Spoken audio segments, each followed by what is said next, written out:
We are done with the 90s, ladies and gentlemen. I don't know if y'all been keeping up with what's been going on TikTok, but pressure is being applied. I tweeted this out an hour ago. MJ gotta come out and defend himself, bro. Pressure is being applied like crazy right now. B-stars are being pressed. And for those who don't know what's going on, I don't necessarily know what prompted this.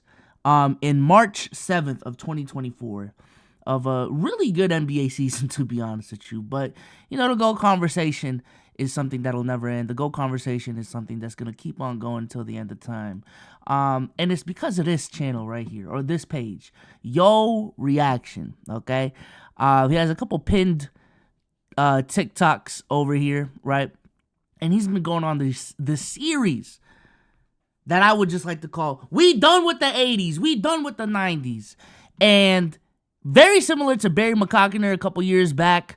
Essentially, it's just the new Barry McCockiner footage, bro. He's putting up Michael Jordan, 1990s, and not even Michael Jordan, just everyone from the 80s and 90s, and exposing how this era is trash. So let's watch one of his videos, just so y'all know what is going on. Before we move on with the rest of the video, I do just want to shout out the sponsors of this video, Prize Picks, my personal favorite way to play daily fantasy sports. We're going to be making some picks today under the NBA category. They got some popular picks today. Can Jamal Murray get more or less than 22.5 points against the Boston Celtics? Jamal Murray always shows up in big games, and tonight is a really big game, so I'm going to go more on Jamal Murray right there. Can Jason Tatum score 28 points today? I think tonight is a statement game for the Boston Celtics.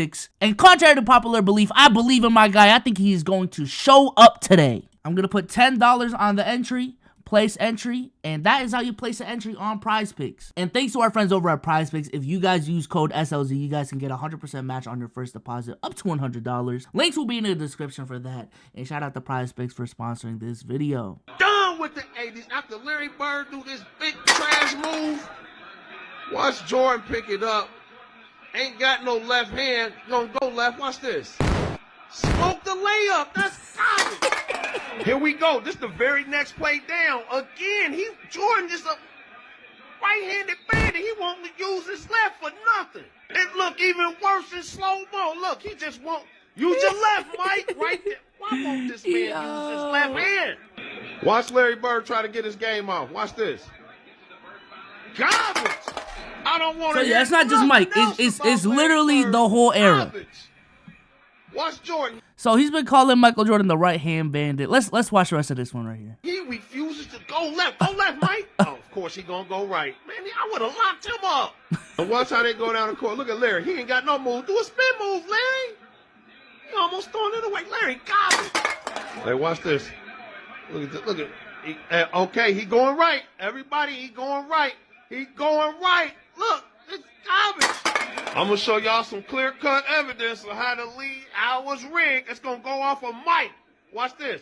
Good D, Dennis Johnson. Boom. It go right off Jordan. All right, so that's video number one. Let's watch another one. Let's see. This is his most recent video, so I don't even know what he's talking about in this one. We done with it's from an hour ago, y'all. Somebody gonna explain this to me. Here go your GOAT pushing it. Why won't he use his left hand? He just jumped in the air and came down with it. That's garbage. You travel. Don't get mad at the ref. You travel. Hollering and screaming at the ref when you just jumped up in the air and refused to use your left hand. You gonna try to get mad at the ref. I can't stand when they do that. Look at this. What the ref got to do with that, Mike? My thing is, why do you have to go with the left hand right there? Was there anything that's like he's going line drive to the rim? Magic Johnson sets a pick for a charge. The ref why do you have to go with his left? That, Mike? Look at this. This is garbage. Use the left hand. That's trash. I mean, if it was a charge, him going up with his left wasn't gonna stop that. But it's cool. It's cool. We done with the 90s. Let them tell it. Magic Johnson. He the best point guard ever. He was garbage. Watch this. He ain't had no moves. Big trash. Look at this big trash move he do. That's trash. I'm telling. Hey, listen. I understand the focus is Michael Jordan, but he's gunning for everyone. Larry Bird, Isaiah Thomas, Magic Johnson. Every single perimeter player in the 80s and 90s is getting cooked. The only ones he hasn't really looked at is big men, but any perimeter player is getting the smoke. Now, the first time I personally saw someone really, really get exposed for not having a left hand was John Stockton. And shout out to NBA Storyteller for being the leader of that movement. Ever since then, I haven't been able to unsee it, bro. John Stockton has no left hand. John Stockton has no left hand. Ever since then, Jaylen Brown. Jaylen Brown, after the last 2 seasons versus the Warriors, versus the Heat, multiple times versus the Heat, Jaylen Brown has no left hand. And now he's playing into it. You know what I'm saying? He's the amount of times I've seen Jaylen Brown actually finish with his left hand this season just due to the D-Wade. Oh my God, it was with my left hand. Oh my goodness. And I think one of his dunk contest dunks had something to do with dunking with his left hand too. Jaylen Brown knows what's up. Jaylen Brown knows the memes. Magic Johnson as well is another player that's been criticized for not having a left hand. Not as much. And this also comes from the heels of Allen Iverson going on a podcast and saying this. Now, if you don't follow me on TikTok, follow me on TikTok. You see the numbers. We're going up. We're going up. We're done with 2023. I put it in my right hand, and the only thing I could do was the cross with my left. I would have to go to the other side of the backboard and use my right. I ain't want to dribble with my left, nothing. You know what I mean? And yet they would still fall for it. Because you make it, the way you do it, you making that person, you got to make it look exactly like you going that way. So, yes, Allen Iverson, the guy who is in arguments for having the greatest handle of all time. Steph Curry, AI, Kyrie Irving, Allen Iverson. Oh, I already said Allen Iverson. He refuses to go left. He's a guy that self-admittedly says that he didn't have a left hand. Or, not he didn't have a left hand, but he just refused to go left. And anything above 2 dribbles, he cut it. I don't know if he couldn't do it, but it was a weakness in his game. So, I don't know what's in the air, but again, these 90s, 80s legends are getting exposed left and right.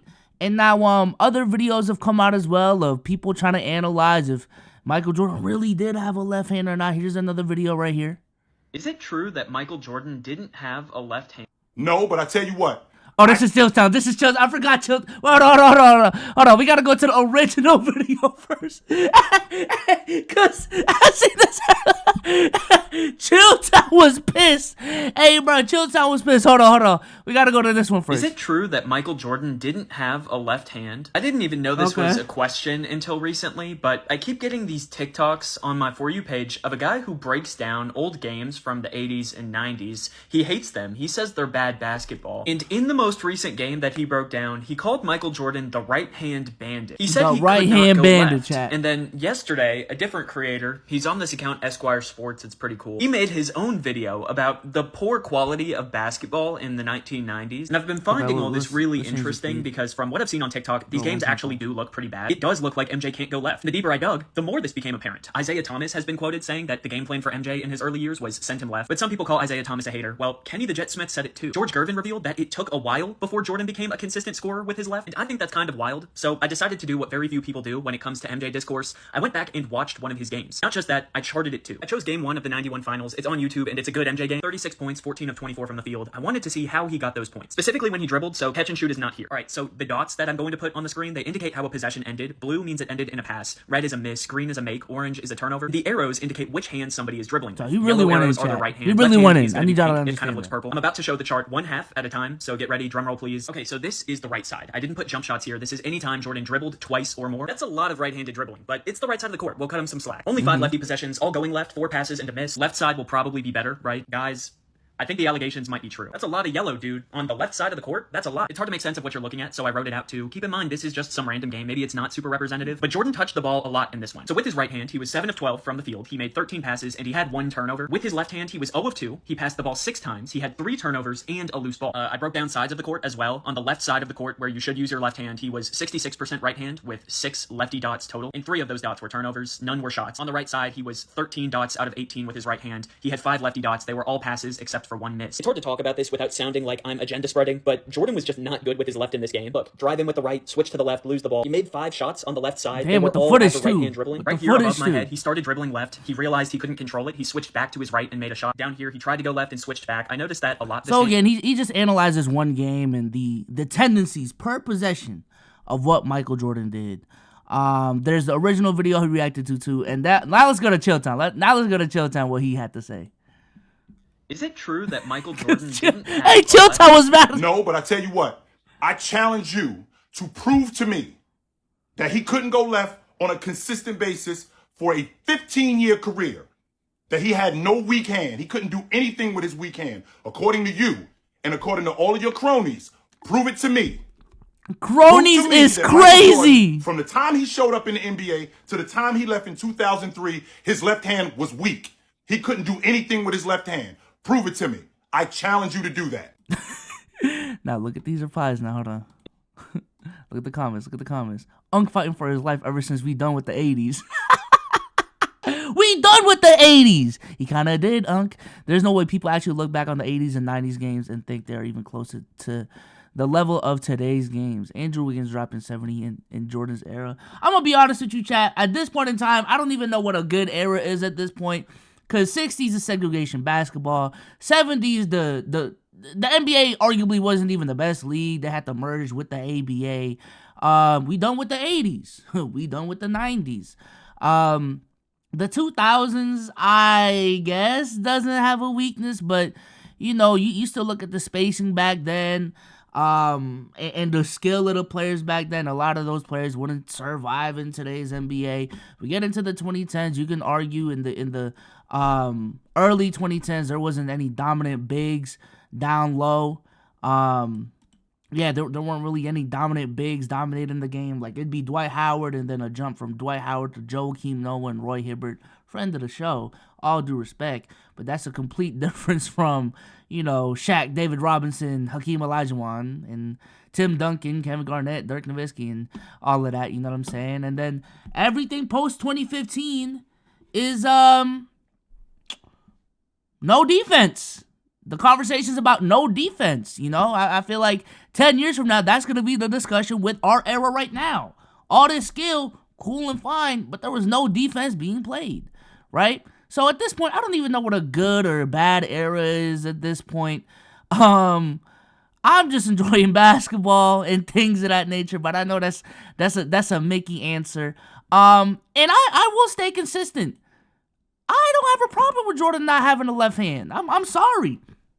I do not have a problem with Michael Jordan allegedly not having a left hand. Because I have been consistent that productivity and efficiency is the main thing that matters to me. Productivity, volume, efficiency, how effective you are in high leverage moments and high leverage games is what matters to me. If you have 5 go-to moves and no one can stop those moves, why do you need to go left? Does Shaq really need that big of a bag if you can't stop 400-pound Shaquille O'Neal, 7'2" down low? What are you going to do to Shaquille O'Neal? Kareem Abdul-Jabbar got to 38,000 points, a majority of it coming from a sky hook. The most, why? If literally you have the most unstoppable move in history, everyone is saying this is the most unstoppable move in history. No one can stop this shit, especially when you're 7'1", 7'2". Why would you not do it every time down the court? You know what I'm saying? Same thing with Giannis. Hell, even LeBron James has gotten conversations and criticism about not having a bag, this, that, and the third. But I'm like, hey, if no one can stop LeBron James driving to the rim, why would you? Who cares? Who cares about having a bag or not having a bag? So I'm staying consistent on that. And if Michael Jordan, you couldn't stop him from going right, hey, and being effective, going right, that's kind of on you. I understand, a lot of the takeaways from today is the 80s wasn't, or Michael Jordan specifically, wasn't as good as he was because he didn't have a left hand. But for me, the takeaway is, how much did you really need that offhand?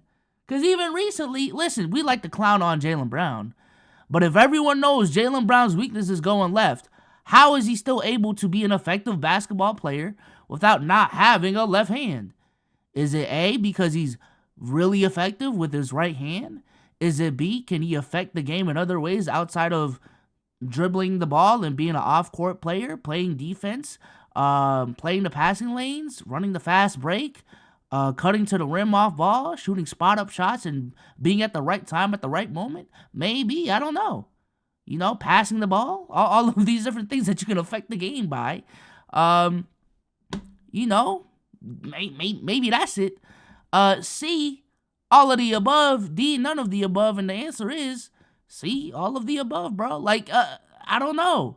And even with what he got with his right hand, when Jaylen Brown, I think he recorded his weight on Instagram lately. This is 240 pounds with a handle still. I would still like to think that Jaylen Brown does have, like, you can give him a ball and you can handle the rock in isolation settings and be a decent isolation scorer, or not even that. Like, you know, all you really need sometimes is just 1, 2, 3 dribbles. There's literally a drill that NBA players love, and some would even say, you know, comp one-on-one isn't anything but 3 dribbles or less. That's really all you need. You know what I'm saying? So, I don't know. I think, you know, the objective answer is people really are gassing up this Michael Jordan didn't have a left thing. It doesn't really change what I feel about Michael Jordan. And also with what Chilltown said, like, players have weaknesses. Players have weaknesses. Michael Jordan is not exempt from that. Going into in the NBA, Michael Jordan was not a perfect player. You know, and I don't know who came into the NBA as a perfect player. You know, the easy answer for Michael Jordan is the fact that he didn't have a 3-point shot going into the league. And as we see with stories from Isaiah Thomas and the Bad Boy Pistons and just looking at the footage, the left hand, you know, if you want to slow down Michael Jordan, you force him to go left. It's an easier said than done tactic. But yeah, you try to force him left. These are weaknesses in people's games. You know? LeBron James. Let's not act like LeBron James didn't have weaknesses early in his career that, you know, he had to learn from. He needed to find what the counters were to that game plan. And over the time span of his career, those weaknesses that people tried to exploit did not become weaknesses anymore. It becomes strengths in his game. You know what I'm saying? It became things that he knew he could work on, and then you gradually work on. That's just the nature of basketball. You work on your weaknesses. You know, you go out there, you find your strengths, you find your weaknesses, you identify your weaknesses, you work on your weaknesses, and hopefully over time, those weaknesses become not your weaknesses. And all of the footage that I'm seeing from Michael Jordan, a lot of this footage was early in his career. The latest footage that I seen was 91. His first championship. You know, like LeBron James. For those who aren't old enough to remember, and I'm going to be honest with you, I was 10, 11, 12 at that time, so it wasn't like I had the most mature mind during that time. But yeah, LeBron James, prior to him winning a championship, there was the bad conversations. There was the question conversations. There was forcing LeBron James to be a jump shooter. You know? That was a weakness in LeBron's game. He didn't have a post game. He didn't have a consistent 3-point shot. He wasn't a mid-range assassin like a Kobe Bryant, like a Tracy McGrady, like a D Wade at that time. So the best way to play defense on LeBron James is to force him to be a jump shooter. Like that's how it was to play with LeBron James. That was the best way to play against LeBron James. And then by the time 2012 rolled around, LeBron James developed a really, really good post game. LeBron James became really good in the mid-range. To the point where by 2018, you could argue that LeBron James in 2018 is the most complete offensive weapon we've ever seen. He didn't come out the gate as the most complete offensive weapon we've ever seen. Very versatile player, very good player on both ends, still highly effective. Was able to lead his team to 66 games, a ECF, made it to the finals with this lack of a bag that he had. But yeah, he had weaknesses in this game that he had to work on, bro. I don't know. I don't know. It's cool. It's funny. It's funny to see these videos, but ultimately, I do think this is an overreaction. Shout out to everyone that's participated in this. Let me know what y'all think in the comment section down below. And I'm out, man. Peace.